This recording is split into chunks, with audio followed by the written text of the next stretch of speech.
This is another affordable rotary tool that you can acquire by skipping a meal at a restaurant. Seriously, this thing is too cheap for a robust power tool of its nature. For those who are not aware, it comes with 100+ accessories, and it's plentiful powerful for most household projects. Also, the speed range on this thing is 8,000 to 35,000 RPM, which is in line with other expensive rotary tools out there. Furthermore, the flexible shaft attachment makes this product extremely versatile. It accepts all Dremel bits and attachments without any difficulty.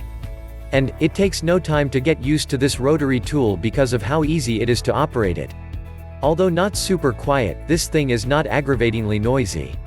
You will also love the pistol-style grip on this rotary tool kit. It really stands out. Product features. As described, the Ginour Rotary Tool Kit is a fantastic starter model product. Despite the low price, it's made of good materials.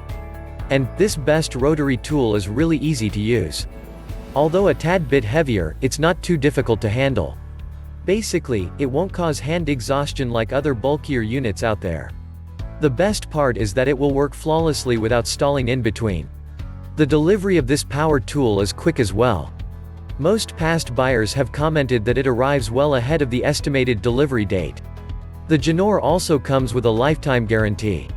How could you not recommend this wonderful product to someone looking for an affordable rotary tool? Pros. The flexible driver on this tool makes it easy to reach tight places. Also, it plugs in, which means that there won't be any battery issues. It comes with a case, which makes it easy to store the rotary tool along with the included accessories in one place. It's a popular item with tens and hundreds of positive reviews. The product's quality, pricing, and delivery, everything is hard to beat. Cons. The Ginour is not a product for professional users. It's meant for hobbyists. If you like to buy or like to know more, click on the link below.